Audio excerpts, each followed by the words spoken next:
சார்ந்த விவரங்களை நீதிமன்றத்தில் சமர்ப்பிப்பதில் என்ன சிக்கல் என்ற அந்த கேள்வியை உச்சநீதிமன்ற நீதிபதிகள் எஸ்பிஐக்கு எழுப்பியிருக்கிறார்கள். தேர்தல் பத்திர விவரங்களை அளிக்க ஜூன் 30 வரை அவர்கள் அவகாசம் கோரியதை அடுத்து இந்த கேள்விகள் அவர்களுக்கு முன்பாக முன்வைக்கப்படுகிறது. கூடுதல் விவரங்களை நம்முடைய சிறப்பு செய்தியாளர் முகிலனிடம் கேட்கலாம்.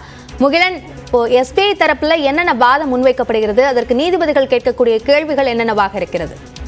உச்சநீதிமன்றம் ஏற்கனவே மார்ச் 6 இந்த தேர்தல் பத்திரங்கள் தொடர்பான அனைத்து தகவல்களையும் தேர்தல் ஆணையத்திடம் வழங்க வேண்டும் என்ற ஒரு உத்தரவை பிறப்பித்திருந்தது. ஆனால் எஸ்பிஐ சரியாக மார்ச் 5 இந்த டெட்லைன், அதாவது தங்களுக்கு கொடுக்கப்பட்டிருக்கக்கூடிய அவகாசத்தை ஜூன் 30 வரை நீட்டிக்க வேண்டும் என்ற ஒரு மனுவை தாக்கல் செய்திருந்தது. அந்த மனு மீதான விசாரணை தான் தற்போது நடைபெற்று வருகிறது. இந்த வழக்கு தொடங்கிய உடனே இந்த 5 பேர் கொண்ட அமர்வானது பல்வேறு கேள்விகளை தற்போது முன்வைத்திருக்கிறது.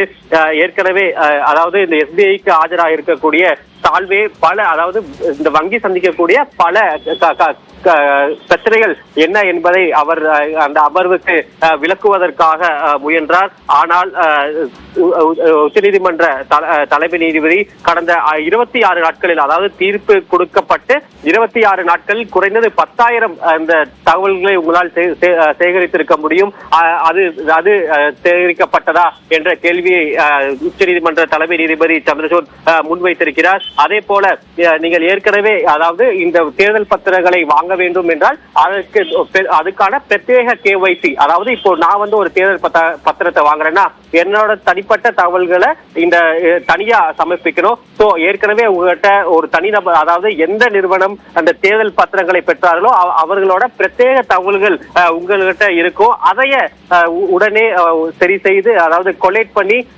எலெக்ஷன் கமிஷன் கொடுக்கிறது என்ன பிரச்சனை என்ற ஒரு மிக முக்கியமான ஒரு கேள்வியும் தற்போது அந்த அமர்வானது எழுப்பியுள்ளது.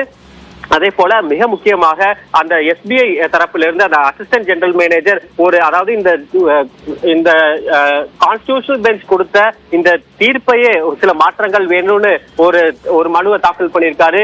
இது மிக மிக முக்கியத்துவம் வாய்ந்தது. இது ஒரு சீரியஸ் இம்ப்ளிகேஷன்ஸ் கொண்டு வரக்கூடியது என்று உச்சநீதிமன்ற தலைமை நீதிபதி சந்திரசூட் அவரோட அதிருப்தியும் அவர் தெரிவிக்கிறாரு. ஆனால் தொடர்ந்து எஸ்பிஐ சார்பில் தற்போது ஆஜராக இருக்கக்கூடிய சால்வே இந்த ஸ்டேட் பேங்க்கு இன்னும் கூடுதல் அவகாசம் வேணும், அப்பதான் இந்த தகவலை எங்களால் திரட்டி தர முடியும் இந்த வாதத்தை தொடர்ந்து முன்வைக்கிறாரு. அவர் என்ன சொல்றாருன்னா, யாரு எங்க வாங்கியிருந்தாலும், அதாவது இந்த நாட்டில் இருக்கக்கூடிய எந்த ஸ்டேட் பேங்கோட கிளைகள்ல இந்த தேர்தல் பத்திரங்களை வாங்கியிருந்தாலும் அது மும்பைக்கு அனுப்பப்பட்டு அவங்களோட தலைமை அந்த பிரான்ச்ல தான் அது தொடர்பான ப்ராசஸ் நடக்கும். ஸோ அதனால இந்த கிளைகள்ல வாங்கின அந்த தேர்தல் பத்திரங்களோட தகவல்களையும் அங்க பாம்பேல இருக்கக்கூடிய தலைமை அதாவது ஹெட் பிரான்ச்ல இருக்கக்கூடிய தகவலையும் ஒத்து பார்க்கணும், அது சரியா இருக்கான்னு பார்க்கணும். இது தொடர்பான பல நடைமுறைகளை கையாள வேண்டியது இருக்கு. ஒருவேளை அது தப்பான தகவல் வெளிவரும் பட்சத்துல அந்த தனிப்பட்ட நிறுவனமோ அந்த தனிப்பட்ட நபரோ எங்கள் மீது வழக்கு தொடுவதற்கான வாய்ப்புகள் இருக்கு.